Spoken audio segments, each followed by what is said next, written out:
What's going on with y'all, man? So I had a moment of clarity last night. I was watching one of my favorite YouTubers, Eric Cohen at Sage Dynamics. I highly suggest that you go over there and check out his video. This is probably, in my opinion, one of the most intelligent, well-spoken, in-depth instructors that I've seen on YouTube. When he really goes in-depth and talks about a topic, he really goes in-depth on it. If I could train with one person that I looked at on YouTube, it would be with Eric Cohen at Sage Dynamics, hands down. So I highly suggest you go over there and check out his channel.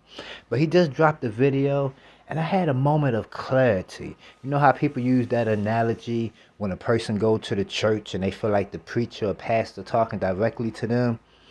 That's the moment I had last night when I was watching this video. And for those who really been watching my videos, y'all know there's a term that I've been using for years called combat effective groupings. I've used that dozens, if not hundreds of times. And he actually made a very good point about that. So let me roll in that small little clip in. I'll come back, finish up. I probably shouldn't have to do this, but I'm going to go ahead and use the fair use. I'm using this small clipping as fair use. But with that being said, let's roll in the clipping. We'll come back and we'll finish up. On the other side of that, I have to be able to measure and introduce some kind of objective, or as objective as possible, standard.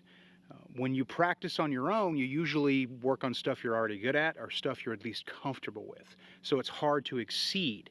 Unless you're shooting someone else's standards or someone else's drills, it's hard to know where you're going. And some shooters, let's be honest, it may not be you, but it might be somebody you know, they pick the easy way out and say things like combat accuracy, or they choose targets that have very large, luxurious scoring zones instead of holding themselves to standards. Now, the other side of So that's the main gist of it. Like I stated, go over there to Sage Dynamics. Check out as many videos as you can. A wealth of information on YouTube on that channel. But yeah, man, everything he said, man, applies to me. When I go to the range, I like to do what's comfortable, what I'm used to doing. When it comes to rifle, that's bench shooting. When it comes to handgun shooting, hanging the target up at 10 or 15 yards. Also, combat groupings. I've been using combat effective groupings. I've been using that term for years. Combat effective groupings. It's time that we change that and kind of raise our standards up a little bit more, better than just combat effective groupings. Also, he said using them big ass targets. As y'all know, I like them big ass human silhouette targets, the same size as an actual human torso.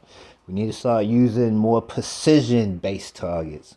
But I just kind of wanted to share this, man, with just a moment of clarity that just kind of struck me, and just like, wow, like that little small portion was just meant for me to hear. But with all that being said, y'all be blessed, be safe, and I'm out.